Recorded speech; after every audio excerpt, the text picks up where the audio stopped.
Hello. आज की कक्षा में आप सभी का स्वागत है। आज का हमारा टॉपिक है चतुर्भुजों की रचना। तो कक्षा 8वीं में चतुर्भुजों की रचना संबंधी निम्न स्थितियों का अध्ययन करेंगे। विशेषकर ये जो 5 अवयव चतुर्भुज से संबंधित 5 अवयव दिए हों तो हम चतुर्भुज की रचना कैसे करेंगे, ये हमारे कक्षा 8वीं के सिलेबस में शामिल है।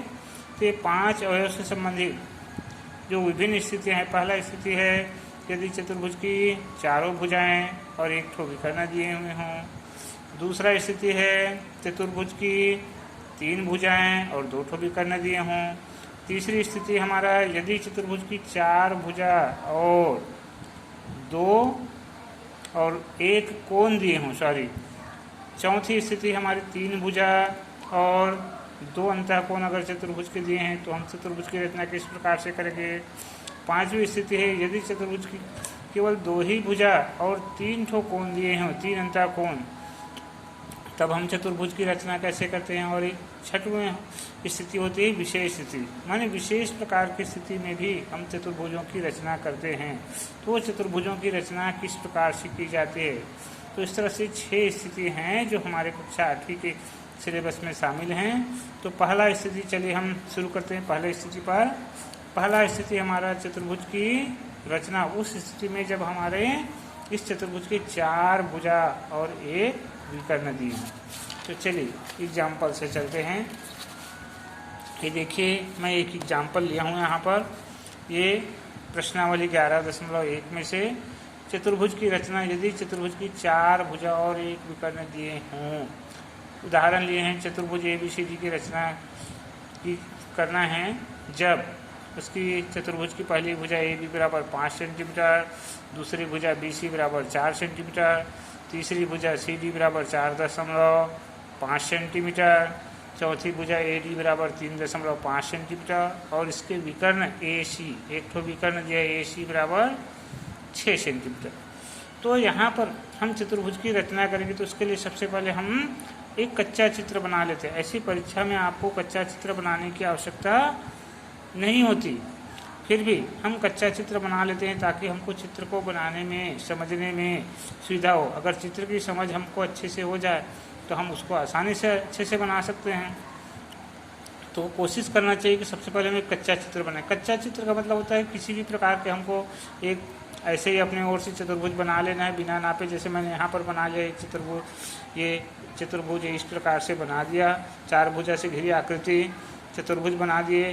ABCD चतुर्भुज का नाम दिया है तो मैंने नाम भी दे दिया इसको। पहला शीर्ष को A, दूसरे को B, तीसरे को C, चौथे को D और इसमें सम्मुख शीर्षों को मिलाने वाली ये जो तिरछी रेखा है इसको हम विकर्ण कहते हैं। तो ये विकर्ण भी दिया है हमारा A से C तक। AC बराबर 6 सेंटीमीटर दिया है तो यहाँ पर हमने 6 सेंटीमीटर ले लिए। तो इस प्रकार से हमने कच्चा चित्र बना दिए हैं जिसमें पहली भुजा AB है 5, दूसरी भुजा BC है 4, तीसरी भुजा CD 4.5 और चौथी भुजा है AD बराबर 3.5 सेंटीमीटर। इस सवाल में से देख करके हमने अंकित कर दिए। अब अंकित करने के बाद हमको पक्का चित्र बनाना है। तो पक्का चित्र बनाना है तो उसके लिए देखिए भाई यहाँ पर देखिए ये एक विकर्ण दिए हैं, ये विकर्ण, और ये जो विकर्ण है कोई भी विकर्ण जो है किसी भी चतुर्भुज को 2 त्रिभुजों में बांटता है। देखो ये 2 ठो त्रिभुज बन रहा है, ये एक ठो त्रिभुज हुआ और ये दूसरी वाली त्रिभुज 2 ठो त्रिभुज में है। तो अब देखिए ये जो 2 ठो त्रिभुज है इसमें जो बने उसमें से मैंने ऊपर वाले त्रिभुज को ढक दिया। तो आपको ये नीचे एक ठो त्रिभुज दिखाई दे रहा है, इसकी तीनों भुजाएँ दी गई है। सबसे नीचे पहली भुजा है 5 सेंटीमीटर, दूसरी भुजा है 4 सेंटीमीटर और तीसरी भुजा है 6 सेंटीमीटर। इस प्रकार से दिए हैं। ये पहली भुजा है 5 सेंटीमीटर, दूसरी 4 और तीसरी है 6 सेंटीमीटर। तो इस त्रिभुज की 3 भुजा दिए हैं। तो अगर इस प्रकार से किसी चतुर्भुज बनाने के लिए उसमें के अंदर के अगर त्रिभुज की 3 भुजाएं दी गई हो तो सबसे पहले हम त्रिभुज का निर्माण करेंगे। तो पक्का चित्र में वही सबसे पहले हम त्रिभुज बनाएंगे।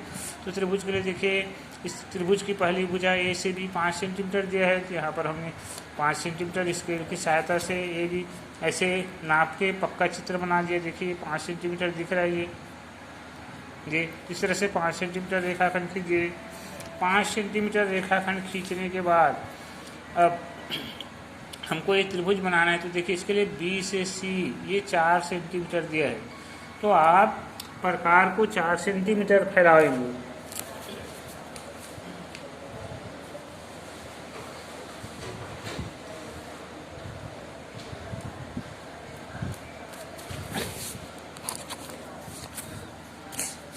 सॉरी फॉर डिस्टर्बेंस, ये प्रकार के कारण ये हो गया। ये देखिए प्रकार को हम इस प्रकार से 4 सेंटीमीटर हम फैला लेते हैं। ये इस प्रकार से, ये देखिए ये 4 सेंटीमीटर पर तक मैं इस प्रकार को ऐसे फैला रहा हूँ। ये इस तरह से मैंने 4 सेंटीमीटर प्रकार को फैला लिया। ये फैला लिया, फैलाने के बाद ये बी सी का है, तो आप प्रकार का एक जो पैर है इस बी पर रख देंगे। ये इस प्रकार से, ये यहाँ पर देखिए मैंने प्रकार का एक पैर बी पर ऐसे लगा दिया। और सी के लिए देखिए इसका चोटी पकड़ करके, ये जो चोटी है ये चोटी पकड़ करके मैंने एक चाप मार दिया। ये सी के लिए चाप काट दिए। इसी प्रकार देखिए ये ए से सी 6 सेंटीमीटर का है, तो हम स्केल से 6 सेंटीमीटर नाप लेते हैं। ऐसे प्रकार को हम 6 सेंटीमीटर फैला लेते हैं। ये इस प्रकार से ये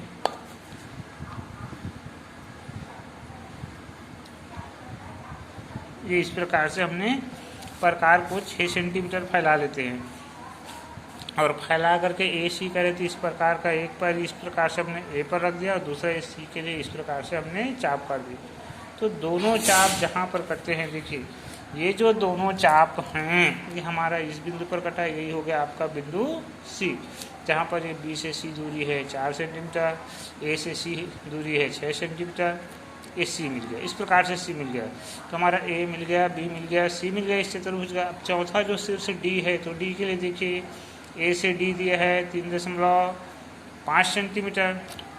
तो ये जो प्रकार है इसको फिर ऐसे 3.5 सेंटीमीटर आप फैला लेंगे।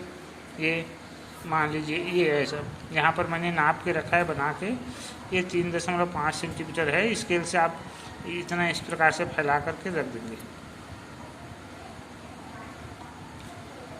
जी, और ए डी कह रहा है, ये ए से डी, ए डी है, तो आपको प्रकार का एक पर ए पर रखना है और डी के लिए इस प्रकार से चाप काट देना है।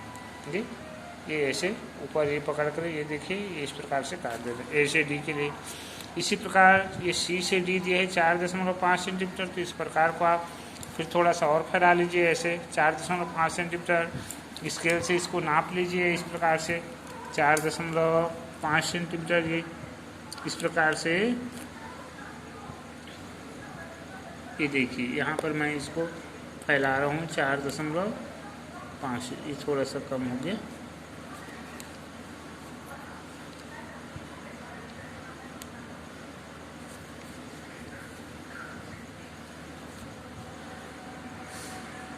ये इस प्रकार से 4.5 सेंटीमीटर हम प्रकार को फैला लेते हैं। और ये सी डी का है, तो प्रकार का एक पर इस प्रकार से आपको सी पर रखना है और डी के लिए फिर ऐसे चाप काट देना है। ये तो यहाँ से देखिए हमने जो ये सी से जो चाप काटे हैं ये यहाँ पर ऐसे, और ए से जो चाप काटे डी के लिए ऐसे, ये दोनों चाप जहाँ पर कटते हैं वो है आपका बिंदु, ये है आपका बिंदु डी। अब ये सी भी मिल गया, डी भी मिल गया, तो ये जो सी और डी इसको एक दूसरे से ऐसे मिला दिए, ए से भी मिला दिया, डी को सी को भी बी से मिला दे, तो इस प्रकार से हमारा पक्का चतुर्भुज बनके तैयार हो जाता है। तो ये है हमारा पक्का चतुर्भुज, ये वाला। अब इसके रचना के पद भी लिखने आना चाहिए। परीक्षा में कहा जाता है कि रचना के पद भी लिखिए। तो रचना के पद में क्या करते हैं, हम जो जो काम किए हैं उसी को हम गणितीय भाषा में लिखते हैं। जैसे देखिए रचना के पद में पहला काम हमने रचना में किया, एक रेखाखंड खींचे हैं 5 सेंटीमीटर का ए से बी तक, तो उसको रचना के पद में पहला काम, सबसे पहला काम किए तो हमने लिखेंगे सर्वप्रथम ए से बी माने ए बी बराबर 5 सेंटीमीटर का एक रेखाखंड खींचा, पहला काम किया। फिर दूसरा काम हमने ये त्रिभुज बनाए हैं, त्रिभुज बनाने के लिए ए और बी से ये सी के लिए चाप काटे, तो दूसरा काम वही लिखा, ए और बी को केंद्र मानकर क्रमशः ए से हमने लिए 6 सेंटीमीटर, बी से लिए हमने 4 सेंटीमीटर, तो उसी को लिख रहे हैं, ए और बी को केंद्र मानकर क्रमशः 6 सेंटीमीटर और 4 सेंटीमीटर त्रिज्या लेकर सी के लिए चाप काटे। ये जो बिंदु सी है यहाँ पर लिख दीजिए, लेकर बिंदु सी के लिए चाप काटे। अब तो इस प्रकार से बिंदु सी मिल गया। अब ये जो है अगला पॉइंट हमने क्या किया, सी मिलने के बाद यहीं सी से हमने चाप काटे डी के लिए और ए से भी चाप काटे, तो ये तीसरा पॉइंट वही लिख रहे। प्राप्त बिंदु सी और ए को केंद्र मानकर, ये सी है और ये ए है, इन दोनों को केंद्र मानकर क्रमशः माने क्रम से, पहले हमने सी लिया तो सी लिखे हैं तो सी से पहले लिखेंगे। सी से हमने चाप काटे 4.5 सेंटीमीटर, ए से हमने चाप काटे 3.5 सेंटीमीटर, उसी को लिखना है यहाँ पर। प्राप्त बिंदु सी और ए को केंद्र मानकर क्रमशः 4.5 और 3.5 सेंटीमीटर त्रिज्या लेकर बिंदु डी के लिए चाप काटे। देखो डी के लिए चाप काटे, दोनों जो चाप यहाँ से जो चाप इस प्रकार, यहाँ से जो ये इस प्रकार ये दोनों डी पर कटे, तो ये डी के लिए चाप कर दिए। फिर डी मिलने के बाद हमने ये जो प्राप्त बिंदु डी है, इस डी को हमने ए से मिला दिए, सी से मिला दिए, ये मिला करके अभिष्ट चतुर्भुज बनाए। अभिष्ट का मतलब होता है पूछा गया। तो इस प्रकार से यदि चतुर्भुज की 4 भुजाएं और एक विकर्ण, 4 भुजा माने जैसे देखिए पहला, दूसरा, तीसरा, चौथा, ये 4 भुजा और एक विकर्ण दिए हों, हम इस प्रकार से चतुर्भुज की रचना करते हैं। आशा करता हूँ आज की वीडियो आप सबको पसंद आया होगा।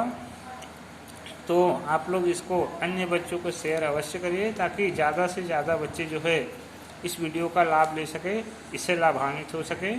धन्यवाद, मिलते हैं हम अगले वीडियो में।